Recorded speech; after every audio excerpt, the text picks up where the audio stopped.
Water? No, thank you. No, thank you. All right.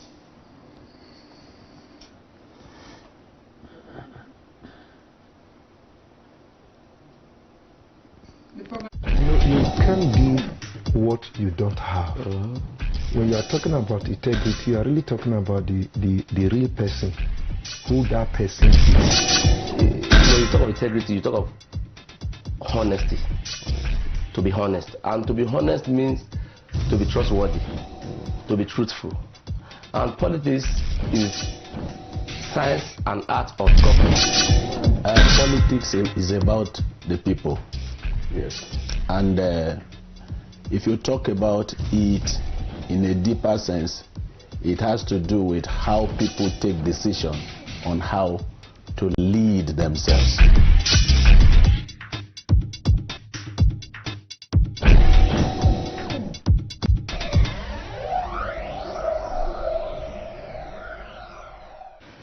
It's a beautiful day in the capital city of Abuja. Thank you for joining us. The need for security is the basis of the social contract between the citizens and the state, in which people willingly surrender their rights to the government who oversee the survival of all. From this perspective, security embodies the mechanism put in place to avoid, prevent, reduce, or resolve violent conflicts and threats that originate from other states or structural socio-political and economic conditions. Security is vital for national cohesion, development. Insecurity, on the others, is defined as a push of peace and security, whether it's religious, ethnic, regional, social, civic, economic, and political, that contributes to recurring conflicts and leads to wanton destruction of lives and properties. With this, I welcome you to today's edition of Christians in Politics, and I am Korede Akitunde. With me in the studio to discuss this is Joshua Ghana. He's a PhD student of Security and Strategic Study of Nasarawa State University in Kefi. You are welcome, sir. Thank you very much. Thank you for coming. Good to be on this program. Thank you, sir. Yes. And I also have Air Commodore Darlington Abdul Tayad. He's a security consultant, and he has decided to grace this edition. Thank you for coming, sir. My great pleasure. Thank you, sir. All right, we shall be discussing the state of the nation with our focus on insecurity. But before we go into our discussion, let's take a look at this video and see some of statesmen have to say on insecurity.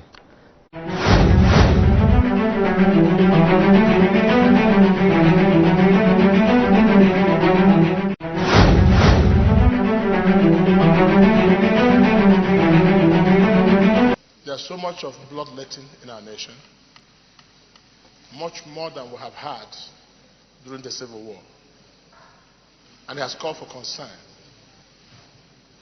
Nations that are obsessed with this insecurity should begin to think of the wisest course of action.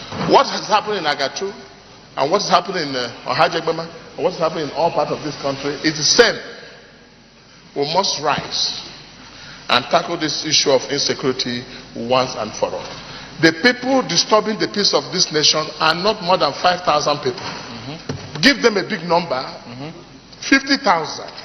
But 50,000 people, mostly illiterates, who never went to school, are busy keeping people like us now, educated people, on their toes every day, because there's no unity of purpose in the fight against insurgents and criminal activities in this land.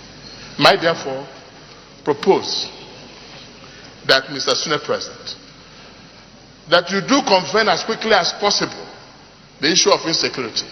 Agreed, you have suspended every action of these red chambers until we finish the screening of ministers. But let me tell you, the insecurity issue in Nigeria is much more important than screening of ministers. Because it will get to a point where coming to the Senate here will be a problem. What we lack in this nation is information. Information does not exist. And people who want to give information are scared that when they give this information, somebody will report them, and the armed robbers will visit them at night and kill them. We can only continue to plead with the government to do more what it should do, because the Constitution places the security of the people in the hands of the government. When society have challenges, leaders of society, including me, we should be talking. And there are lots of conversations going on. Yes, it's a problem to all of us. And I always say that every generation of human beings face specific challenges. This is our generation, your generation. In fact, we are almost gone. It is a generation. So collectively, we must see how we'll resolve this crisis. Insecurity has been with us for long, though we know sometimes it goes up, sometimes it goes down. I believe that whatever is the challenges we have now would be subdued.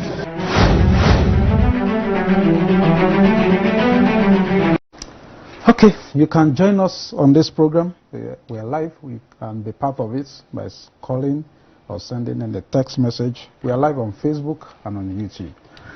Yes, let me start with Air Commander. Let me get your definition of security and insecurity. What is your own perspective of these two? Yeah, thank you very much. Starting with security. Every human being, no matter where you are in the entire world, has certain rights, fundamental rights, I would say. And these fundamental rights, touches on your ability to be able to enjoy your life to the fullest, as may be required by the laws of the land. And from the introductory statement you made, you talked about the social contract. Yeah. And the Constitution provides that the government or the security and welfare of the people shall be the primary purpose of government, and that's in Section 2 of the Constitution of Nigeria, as amended in 1999. That implies that when we talk about government being responsible for the security and safety and the welfare of the people, the Constitution also provides that the people have certain rights that must be preserved and protected. So when you are able to enjoy these rights freely, of course that means there is some form of security. That is security on the physical side, that is you are not prone to attacks by people physically, and then security on the human side, that is human security in terms of food. You are able to live your life fully, you are able to feed yourself and your family, you have what it takes to be able to ensure that your family live good life, you have health facilities that you can go to when the need arises, and other things that should be put in place to ensure that everyone lives a good life. And when you can enjoy these things, of course, you can say there is a reasonable level of security in the land. On the other hand, insecurity is the reverse of what I just said, and that's to the extent that you become so insecure wherever you are. Insecurity physically, that is, when people get attacked, killed, displaced from their homes, their property destroyed, to the extent that they cannot live freely within the society, wherever they wish to live as provided by the Constitution, then there's a high level of insecurity. But to the extent, people have to abandon their homes to go to IDP camps, as internally displaced persons camps, as well as some even have to run out of the country and take the tag of refugees and so on. These are insecurity. Let me get your reaction to this insecurity, especially. I think security is what you have established. Your own perspective of what is happening in Nigeria today. Are we secure? No, Nigeria is very insecure. We have porous borders.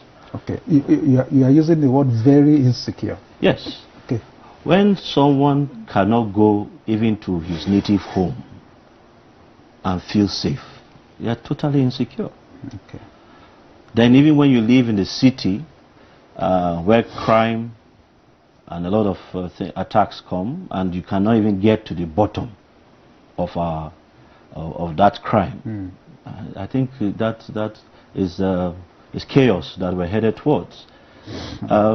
We have come of age as a country where all of us that have GSM phones registered and did our biometrics. So there's biometric data out there from the telephone companies, we that casted our vote, BVN with the banks, all sorts of security with our biometrics.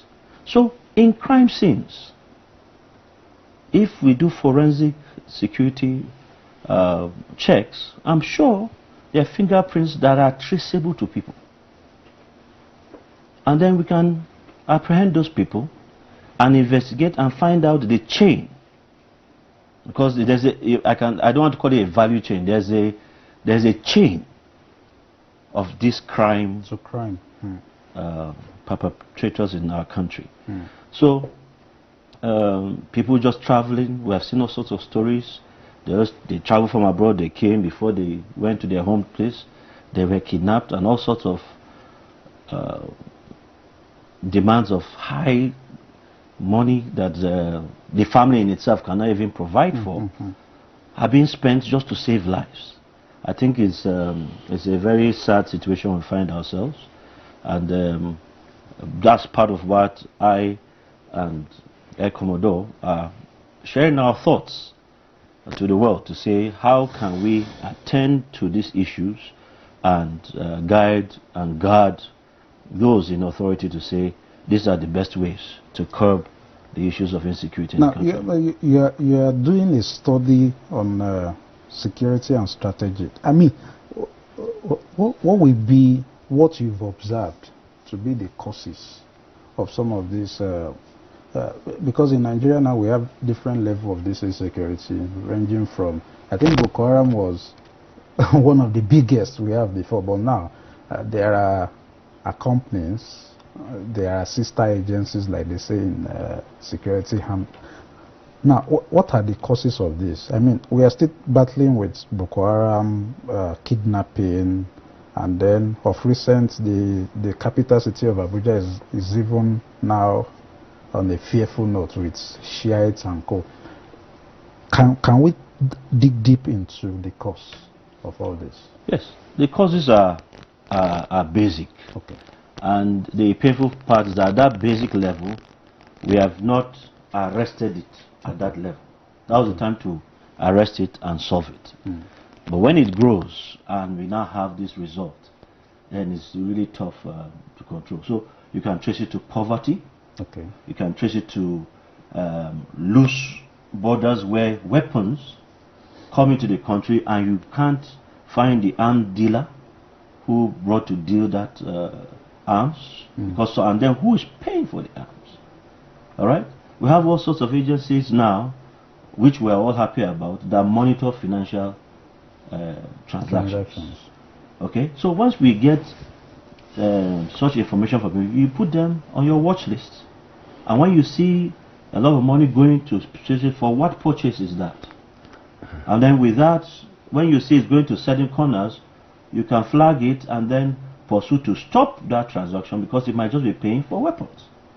But then, you know, they always get wiser. So some have it cash hidden somewhere, and there's all this exchange going about. So you can trace some to extreme religious belief, some to poverty, some just for the mere fact that certain classes of people entrusted them or gave them those weapons, but don't know how to collect them back.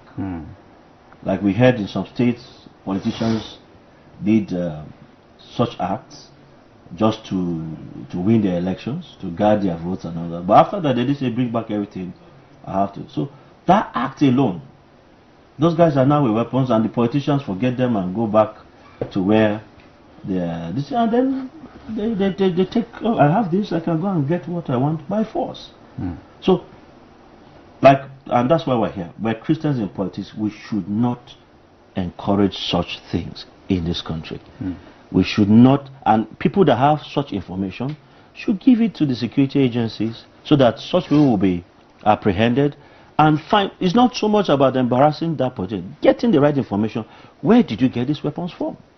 We can deal with you with your finance later, but let's get the arms dealer and how those arms come into our country that we have no record of them, yet is on the streets disturbing all of us. Let me take a comment on that. Does that mean that those who are sponsoring insecurity, they have weapons? Not necessarily. Okay. Not necessarily. It must be made clear that just as I talked about various causes, there are very fundamental issues that we need to address. And that's the fact that, one, let's look at governance. On the side of governance, yes, people talk about the government, being responsible for the security and welfare of the citizens, as you stated earlier. But the fact is, people often look at the federal government when they talk about government. People forget that the states and local governments were created to take governance closer to the people. And when the governance at the lower level does not exist, then you are calling for insecurity. A governor can wake up overnight and dissolve all the local governments in the states. Dissolve entirely, and then appoint people to head the local government who are not committed to the tasks before them. And when people at that lower level do not have a stake in governance, then there's a problem. Particularly because they are expecting the dividends of democracy on one side, right? And on the other, as Martin Luther King Jr. said, when the people begin to feel that they do not have a stake in the society, they consciously or unconsciously begin to destroy that society. So when a governor at the state level decides not to pay salaries to a large number of people, workers, one, that's those that are even in employment, they get pushed to the level of poverty. And as is often said, a hungry man is an angry man. And when you have thousands and thousands of hungry people, what do you have? Insecurity. That's at the state level. Then, looking at the federal level, moving further up, the government is not run by the president alone. There are MDAs, ministries, departments, and agencies that have duties to the people of this country. And that is where it becomes necessary that the ministers are put in place to make sure the MDAs are fully functional, because they have responsibilities to the people. Their inability to discharge their responsibilities also tells on the security of the state. Very, very important. Now, that is as far as the, governance is concerned. He did mention the issue of porous borders, but let me state that this is an issue that has been with us for decades. We have often talked about porous borders, but they still exist. So if the agencies responsible are not able to cope with such duties assigned to them, then we need to move to a level that we prepare special border security agencies, forces, to support the immigration in carrying out their responsibilities. In as much as the ECOWAS protocol on transhumans allows free movement of, not just transhumans, protocol generally, and then the transhuman allows free movement of people and cattle across international borders and so on, but never provides that they should carry arms. So when they begin to carry arms into the country, then these agencies should be able to check them and make sure that some of those arms, there are violations of our... Those checks are mostly manual. Yep. What's the place of technology in all this? Yeah, if you look at a country like Israel, for instance, they use the balloon to monitor their border. These balloons are well gadgeted. They record information and relay down to a ground station where they are quickly analyzed and actions are taken to intercept those places. There are others, where cameras are used and all that. But there are instances where people have to even use air surveillance aircraft and so on. But then, for how long can the aircraft be in the air? That's a problem. That's a major problem. And if you mount cameras, how many people are there to protect those cameras from being vandalized and so on? So we have the issue of technology may not be too relevant for us at this point in time. So we need more physical as well, to be supported by technology now. Because if we say that we have over 1,400 illegal entry points into Nigeria, that is not an easy task before the agencies. And therefore, India, with so many countries around it, decided to train special border security forces to support the immigration, and they came up with over 80 battalions. Meaning their population as well. 80 battalions, to be able to man all those illegal entry points and therefore reduce the rate at which their border is violated, internationally. So those are things that human capital is needed.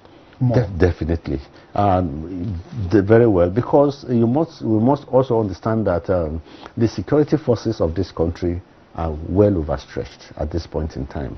Yeah. And if the armed forces, for instance, are so much involved in internal security, which is the purview of the primary responsibility of the police and other paramilitary agencies and all that, then you know that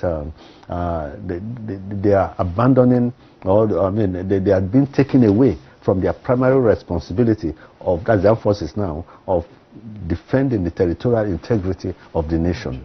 And as such, what happens is they get spread out too thinly and unable to deal with particular instances of invasion, of the country. Okay, so let me ask you of what ethnicity and religion is. We've talked about porous borders. We've talked about poverty, unemployment, and weak security systems. But what is religion and ethnicity taking into security issues? Well, we know that different ethnic groups have misunderstandings, and I'm someone that likes to talk not about religious tolerance or religious or ethnic tolerance. We must speak about religious acceptance, not tolerance. Don't tolerate people because of their faith. Don't tolerate people because they're not from a tribe. You must accept them. So we must accept that the other man has faith in his God. Another one doesn't believe in God. But you must accept it. So you don't say because you are not of my faith and you are a non-believer of what I believe in, then I have the right to take your life or attack you or attack your place of worship or pull anything down concerning. No, it's wrong. We must accept he's from another tribe. But we're all creations of God and we're all human beings. We must learn to accept to live together. All right? And then, and then ethnicity has its own kind of food types. So if someone is taking a food type that is an abomination, stay away from him. You don't go because he eats pork and it's not allowed in your religion. You now go and tear down the investment he has in his pork farm. Everybody has what, and they're all free to enjoy life as long as they're human beings. So extremism in any religion, whether Christianity, in Islam or atheism or whatever, should not be allowed. We must learn to accept other people's faith. But where will the government not go wrong where there are extremists in any kind of religion? Like, let's take, for example, the issue of Shiites and the federal government. Proscription of the Shiites has become a debate. As a matter of fact, as far back as 2016, they were proscribed already. And so some people were like, can you proscribe again? And then the ball game of freedom of their religion. What's your take? Let me take a comment on that. Yeah, well, first of all, thank you. I think this is an issue that requires serious attention. Serious attention because it is becoming, we have allowed it to become more and more, create more and more insecurity in the land. I will state that the issue of first of all, criminality does not have religion. Okay. If you're a criminal, you're a criminal. You should be seen as such. So you should not put a tag whether you are a Christian or a Muslim or something. No, that shouldn't be the case. Criminality is I mean, an act of crime is an act of crime. That's on one side. And we must also realize that even as we talk about people's rights, fundamental human rights, your own right should not infringe on my own right. You know, so in as much as the government tries to protect your right or make it possible for you to exercise your freedom and so on, you should not allow yours to affect mine.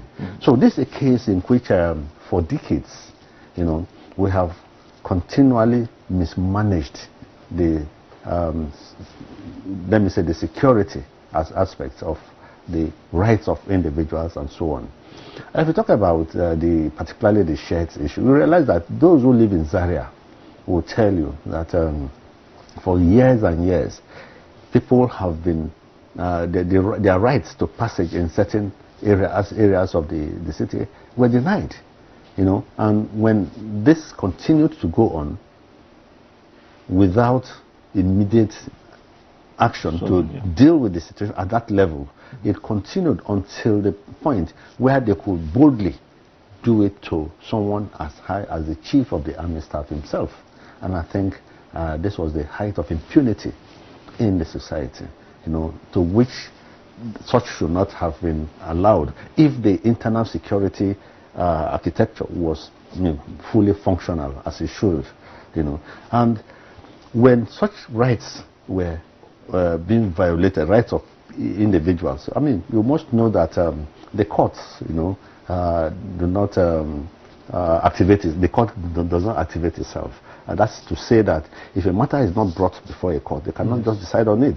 So a lot of citizens have been denied their rights, and not many have actually gone to court to enforce their rights on the use of such roads. And so this continued until the chief of army staff was also the same thing. So they had to beg to go, but they said, no, you cannot use the road on that day. So this is a clear indication that this the violation of people's rights has been going on for too long without being handled appropriately. And if there's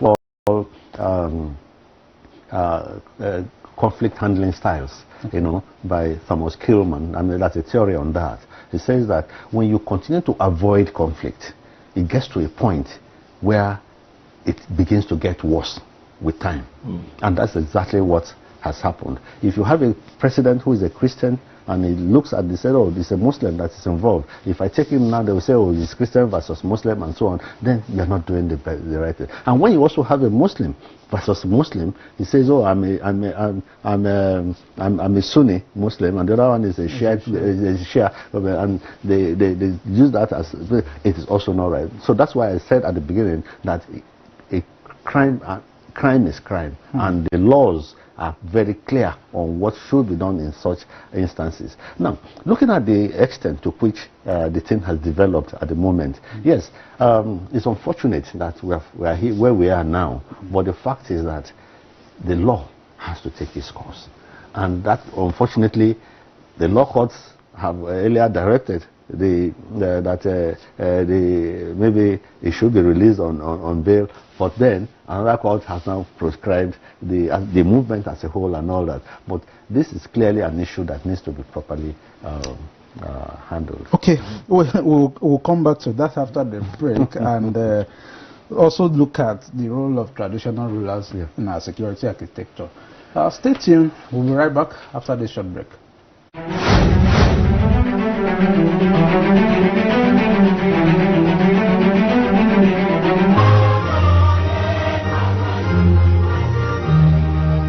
Ajayi Crowther University admission has commenced. Programs on offer include undergraduate, postgraduate, part-time, HND conversion, foundation and pre-degree in faculties of law, humanities, education, natural sciences, social sciences and management sciences. Our tuition is affordable and payable in 3 installments. Visit the university website on www.acu.edu.ng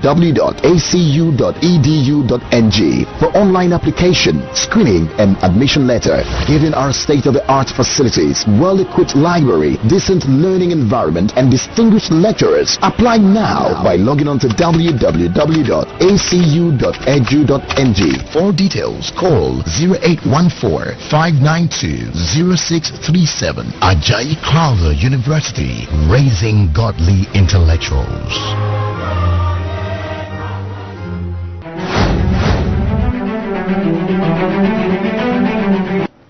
All right, thank you for being there. We've been talking on insecurity, and I've been talking with Air Commodore Darlington Abdullahi.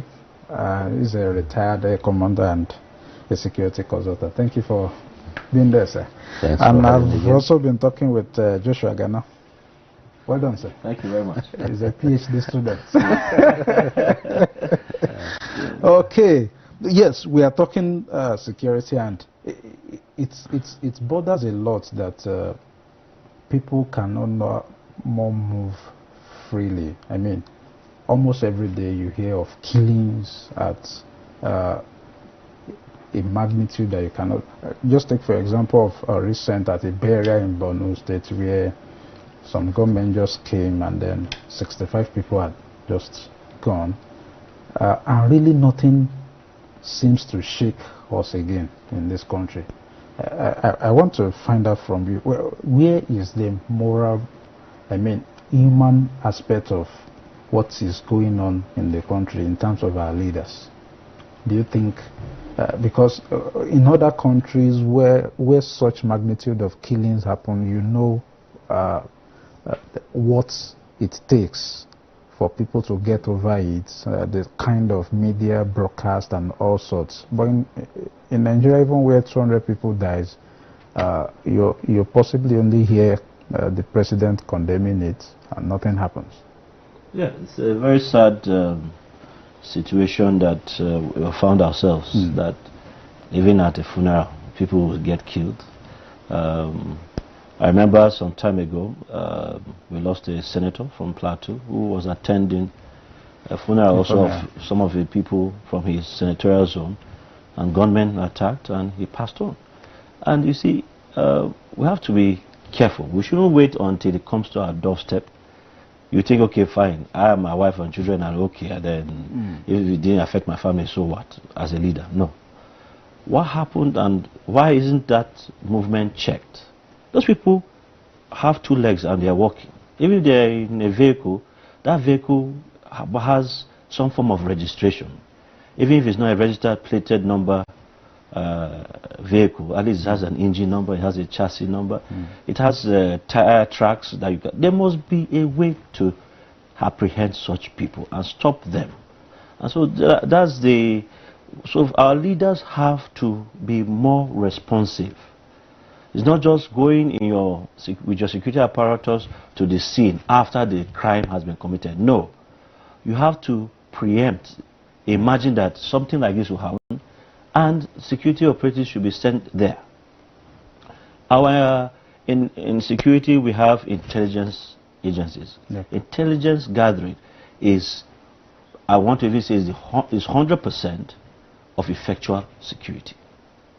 Okay? So these agencies must send people, and we have our disguised ways to send out people into those places and gather information. Like local policing, community policing that we've been talking about. It has been politicized, state police and federal police and all that, but other have done that. If I arrive a small county in the United States, before you know it, the sheriff drives by to come and greet that person and say, we heard you had a visitor. And then he tries to get some intelligence. Oh yeah, he's visiting from Nigeria, he's my cousin, he's this, he's that. And I say, okay, can I meet him? And you come here and so he now knows your name, he has seen your face, you know. So you don't even know if he's carrying a camera on any of the gadgets upon you. He has recorded and photographed your face. He might even have something and say, do you want some? And then he just wants to get your fingerprint.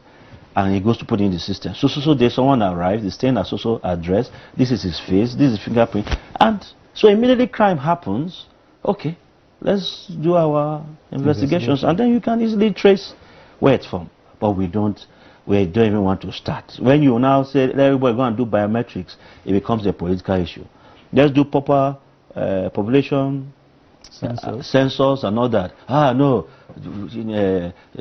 such place has how many local governments. It will not tally with what the election result was. But why are we doing this? Where our own problems.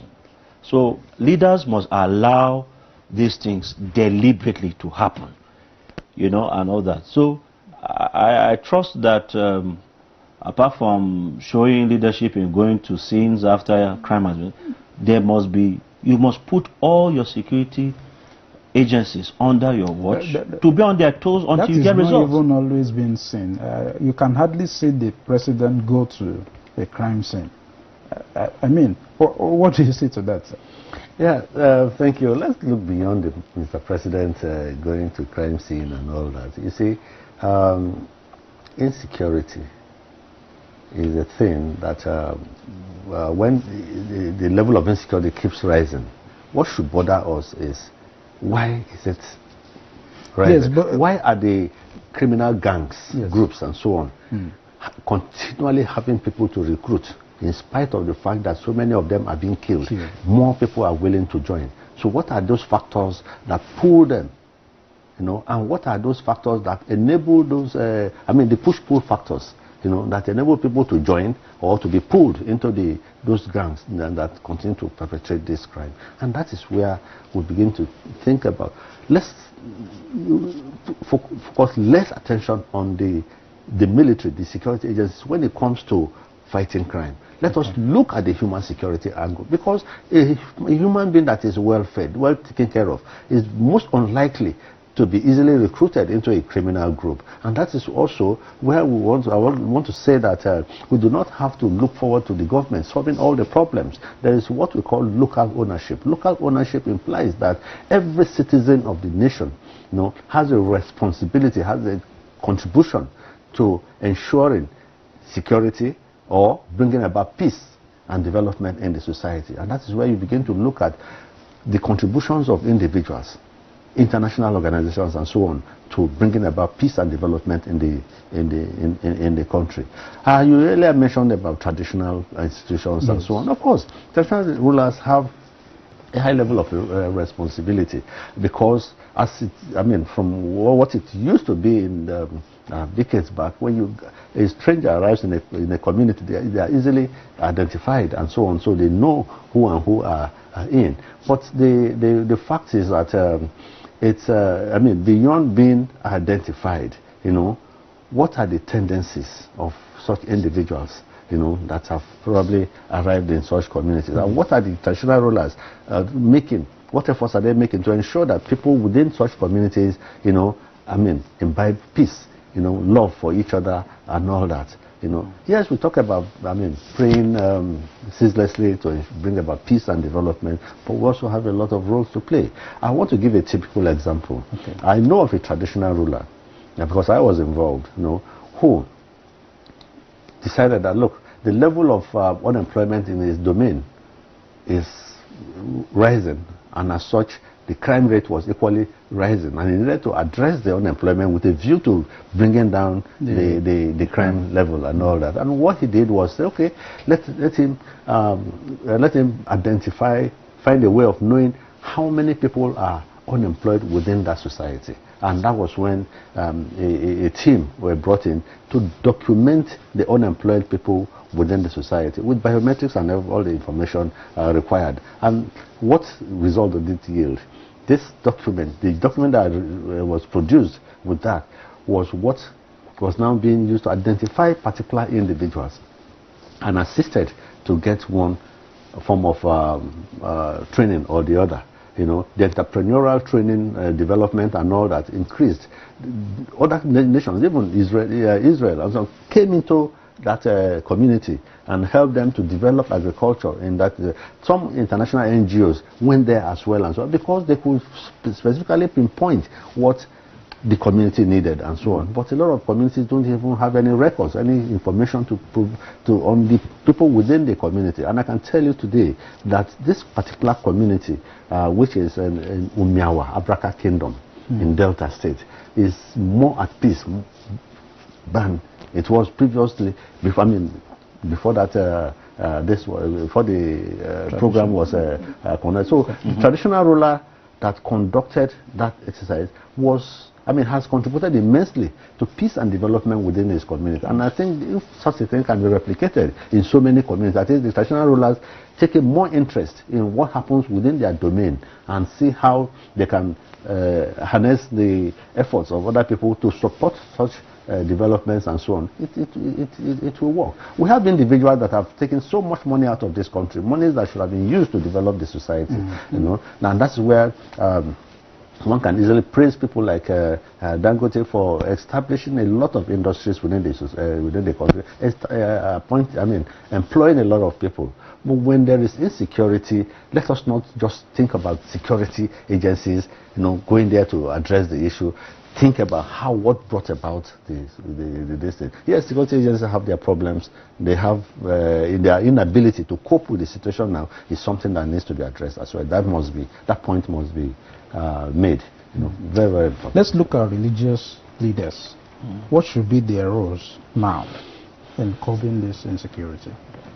Well, first of all, like Ekomodo said, we must find entrepreneurial programs within the church, within religious institutions, to engage, train, and empower those who are unemployed, those who are poor amongst us, to learn those trades. Those that prefer white collar, we should also do our best to see that they get employed. So the role of the church is very key in providing and working with people who are authorities in those areas. There are government agencies too who are funded by government for such training. They should write them and work with those organizations to ensure that their people enjoy or access those facilities. And it should be continuous. Because as long as your church is growing or your religious organization is growing, you have more influx of people, more influx of believers. You must be concerned of their life here on earth and their welfare. How do you keep your family together and everything? And then what we teach on our pulpits, we should pattern it in such a way that the mind of the person is empowered to know that it's not the short way of using crime or weaponry that brings about wealth. There's a path that you can go and obtain wealth and enjoy your life and be secure. Okay, Commander, let's take a look at this government. Insecurity is not something that was created by this government, but some people have believed that they are contributing to it in one way or the other. The security chiefs have been there for as long as possibly 5 years now, counting, and a lot of people believe that there should be freshness in this position. Do you buy that idea? I must first of all state, and very clearly too, that it's the president's wish. He has a right to retain or appoint whoever he wishes as a service chief, and retain him for as long as he wishes. That does not mean that it's all right. You know, because it gets to a point where the subordinates to those service chiefs begin to feel, more like I said earlier, not having a stake. I mean, they should be given the opportunity to rise to the highest level as well. You know, those are some of the negative effects and so on. But then, like I said, the president has to be maybe assured of let me not say regime protection now, you know. I mean, because at a point it begins to look like regime protection, you know. But then the people maybe can trust and have more trust in for the stability, you know, at the national level and all that, you know. Yes, it has retention of service chiefs beyond the normal, you know, has its negative effects. But we wish that the key thing is, no matter who is there, you know, there are basic things to be done. That is, the services, the Navy, the Air Force, and so on, must be able to play their role as constitutionally provided. There must be synergy in their operations. That is, they must work as a team, because they are all working towards peace and security, peace of the nation, you know. So they must work as a team to achieve the objective, at the national level. And when that is not being achieved, then there's a problem. That is, like you talked about the Northeast in particular now, where a lot of insecurity, you know, has become the main issue. You know, the Army and the Air Force must work as a team. Otherwise, they cannot achieve the objective of dealing with this. And then there are other intelligence organizations that must feed them with necessary information. Then the people themselves have a responsibility too, for their own safety, to say, look, there are criminals in these particular areas, go there and bring them out, and so on. So it's a holistic kind of issue that everybody must work together to ensure that. So really, the key thing is, whoever is there as a service chief, what role is he playing? How well is he able to move his troops, equip the troops, train them to be able to deal with the security situation in the country? How well are the people cooperating with them? Because if the people cannot cooperate with you, volunteer information, then there's a major problem, because you are likely to run into a lot of problems. And that is why you have ambushes, that even the soldiers themselves are losing lives, you know, seriously, because the people must be able to volunteer information to the security agencies as well. Look, these people have just passed there, they are likely to somewhere along the road, be careful, you know, or go after them. And that kind of thing has a long way to go in bringing about security of the nation. So let me take you on this. Do you also have something against the president for appointing service chiefs from the same region? No, I have no problem, because these are political appointments. People do, I like to say that people do business with who they know, like, and trust. All right? And when it comes to the issue of security, you don't give someone that is to give your time in office to an enemy. You must give it to someone you know, you like, and you trust. So that he has done that, all those people didn't come into service because he became president. No, they have gone through the ranks, started their careers in the military, and they have reached the pinnacle, the peak of their career. So out of those that have come into that class, that you pick one that you know, and he will serve you to the best of their ability, because he knows they have their security committee and security council, and they share information that is given to them on how they intend to solve those challenges. Okay, so let's start providing some level of solutions. What is your, let's say you are appointed as the Minister of Defense, what would be your solutions to what is on ground now? Thank you very much. I would first of all make it clear that, look, the solution does not lie in the military alone. You know, but that we must ensure that governance is given serious attention. We have a lot of ungoverned spaces within our country. Ungoverned spaces that have been dominant and taken over and dominated by criminals.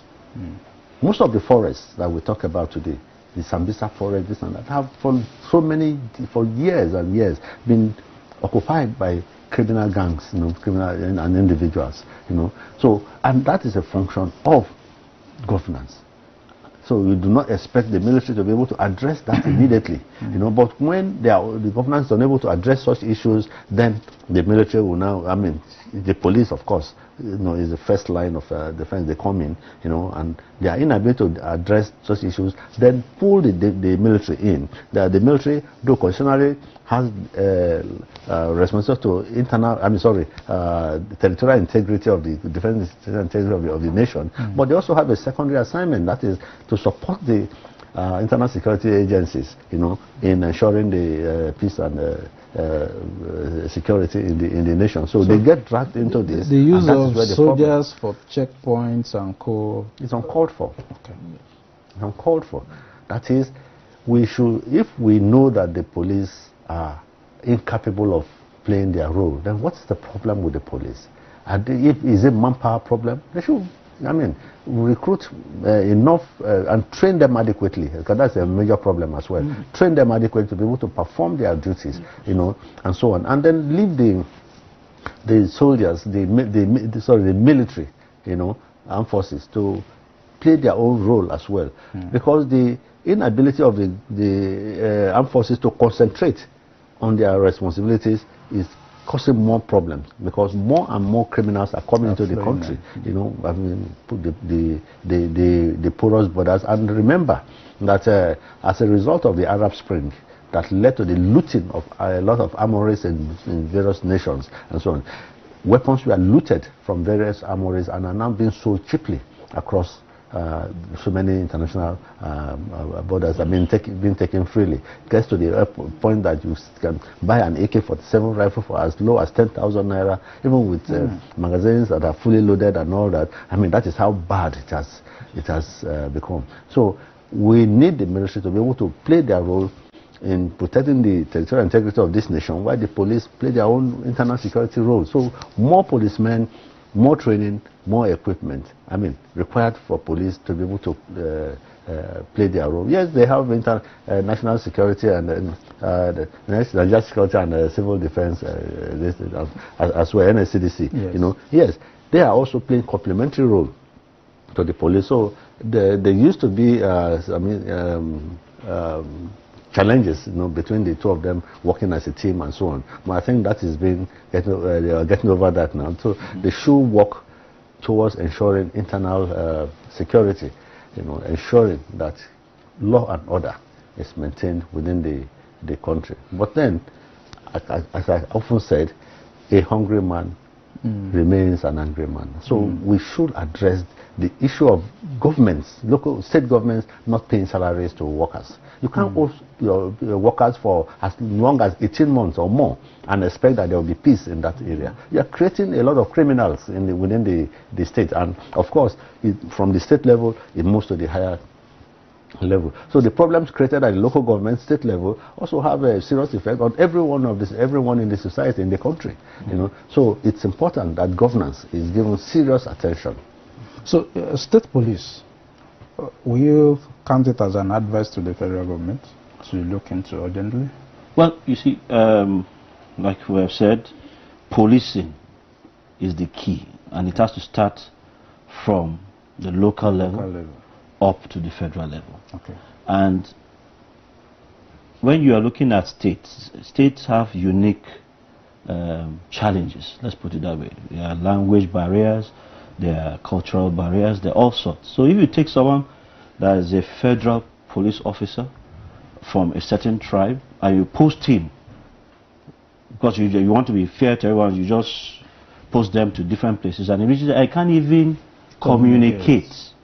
So you can't even hear their language when they're saying, we will do something in social location, and he's able to tell his troops that go to social location and gather intel.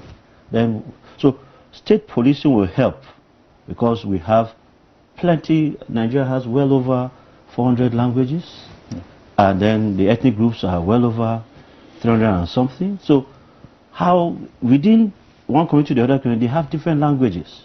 So you need local policing, where someone that knows the language, knows the family compounds, understand when a young boy went out poor and came back with so much wealth. How did he come about that wealth? What did you do? Which business are you now? Which trade are you now in? Then you can now mark him and flag him and be watching him. Then when you see that, oh, he's an armed robber, then you can catch him, get intelligence of who brought him into that kind of gang, and then apprehend all of them. And once that starts to happen, it's from that level that you have good intelligence gathering that then federal police is only to come and back up when you seem to be overpowered. So, and we've seen this work in different countries. This recommendation, I believe, will help in solving some of our problems within the states. So, local policing, state policing, federal policing, border patrol. I think another agency aside the immigration, we should have national border patrol agency and give them the equipment to fly around the borders. When they see unhealthy movement, they land there and apprehend immediately. Like he said in the Indian model of India, because of the countries around and they were facing this sort of challenges, the formations of the armed forces were now taken to those border leakage areas, and just the thought that they know army formations with commander or with commanders and everything are those locations now. It started reducing 50%. Then those that still had the mind to come in, then you're going to face opposition just at entry points. So it doesn't come into your center, any of your states.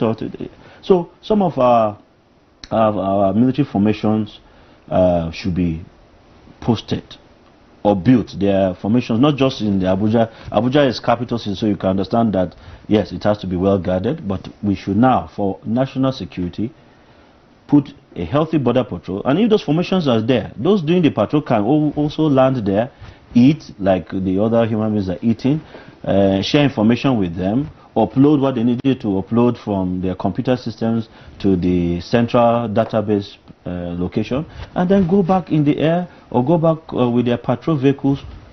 So once there's movement like that, I think it would drastically reduce, and then proper accountability, because when we travel and you're arriving at a border, they still take biometrics. So at those places, you must take your biometrics before you enter the country, even with the ECOWAS freedom of movement provision and all that. So I believe if we do that on our waterways, on our landed areas in the air, and then other equipment, technology has gone to the drone level now, so you can even keep a drone in the air and be monitoring a trouble spot and see the pattern, see the activity, and monitor where they go to. There's who receives them, and say, okay, rest here for a while before, and those people also gather and tell and say, these are the places that we hear there are things for you to go and deal with people with, and all those kinds of things. Thank you very much for your thoughts. Yes. And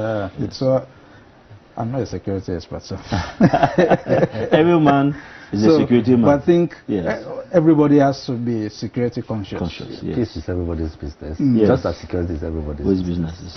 Thank you. Whatever we see, we report it immediately. Yes, that is if people are guaranteed of their security while reporting, because I think that's another aspect that a lot of people are not. Leakages. Yes, when you report things and then the criminals come after you. If you alienate the security agencies from the communities, then you have that kind of challenge. When they are there, that's a community policing in addition to community policing. They are there. They can see for themselves. So they don't have to wait for you to bring the information. And this, things get easily sorted out. Community policing being the way out. Yes. Thank you, Commander Abdullahi. Thank you for coming, sir. My great pleasure. Yeah, and my brother. You're always here for us. Thank you very much. That's Mr. Joshua Ghana. Thank you, for being here. Yes, Nelson Mandela said that safety and security don't just happen. They are results of collective consensus and public investment. We owe our children, the most vulnerable citizens in our society a life free of violence and fear. Thank you for watching, and keep a date with us again, same time, same station. Until then, be vigilant and be prayerful. Bye, and God bless you. The views and opinions expressed on this program are those of the guests and viewers and do not necessarily reflect the views and opinions of the Anglican Cable Network Nigeria, ACNN.